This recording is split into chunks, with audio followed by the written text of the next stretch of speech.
George's films always avoid the stereotypes and cliches of Hollywood. In Day of the Dead, by far the strongest character is a woman, played by Laurie Cardille.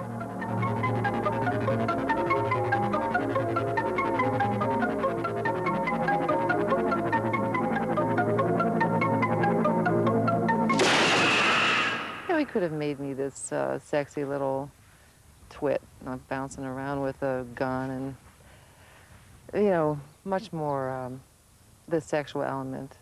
And, but he made her intelligent and strong, and in fact, whenever I would try to make her a little more emotional, he would just not allow me to do that. What happened to this one? It was too unruly. I couldn't handle it. I had to destroy it. We can still get information from it. Dr. Logan, we are losing the cooperation of the men. I'm not even sure they'll go up top when we run out of the specimens we already have. I'm not sure they won't just try to shut us down completely. I'll show them results. I'll show them results. I'll show them that these creatures can be domesticated even without the surgery. Knowing what they are, we can begin to approach them properly, condition them, control them. You've got to do this, sir. It's our only hope.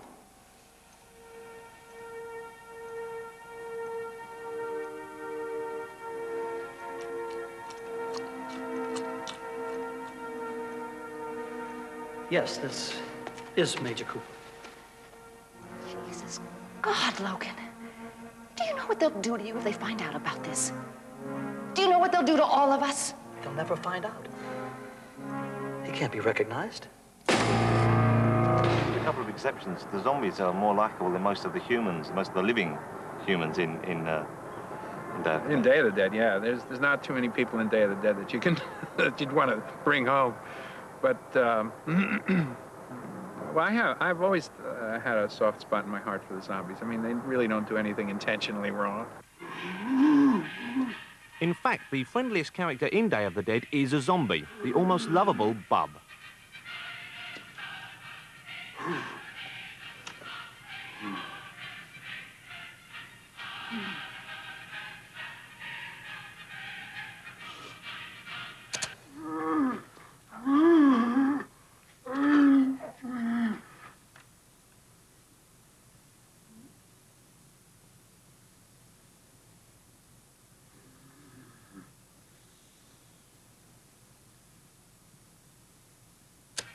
I've always been sympathetic towards them, I think. I think I've always treated them sympathetically, even the ones that are, you know, that get the humans in the protagonist in the most dire situations. I never make them out to be just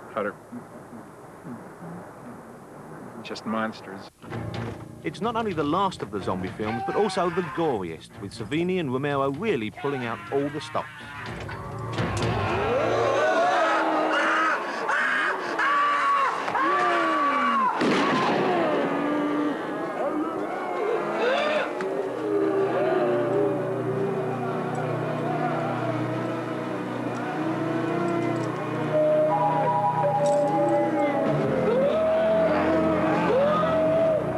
Day of the Dead, we tore a guy in half and we filled his fake body with intestines and chicken parts and things like that. And he was trapped underneath the floor so that we could attach this body to him. Now, he was trapped. And unfortunately, the entrails that we had in our refrigerator, someone unplugged the refrigerator 2 weeks before this, and they were rank. I mean, they were really awful. So the zombies in the scene had their noses stuffed with wax, so they couldn't smell it. But this poor guy trapped in the floor, he was ready to throw up when it was over. The smell was incredible. So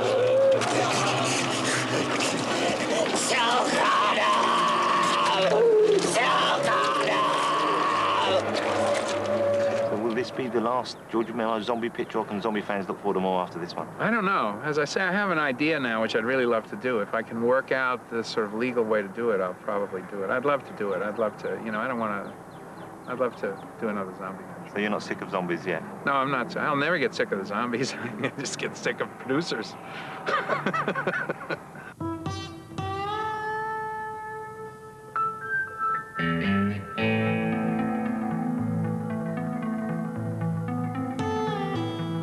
But although George seems to have kicked the zombie habit, Tom Savini certainly hasn't given them up. He's currently planning to remake the original Night of the Living Dead.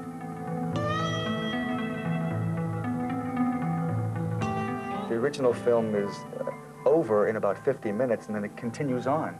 So the remake will be a remake and plus a little bit of a sequel, you know, to the original film. It'll be in color, of course. We have to invent a new way to portray the zombies. In Night of the Living Dead, it's the birth of the dead, birth of the zombies, so they're not quite as elaborate and far gone as, say, Day of the Dead. So, I mean, there's a whole lot of things we have to work out for that film, but I think it'll be a ballsy, exciting remake.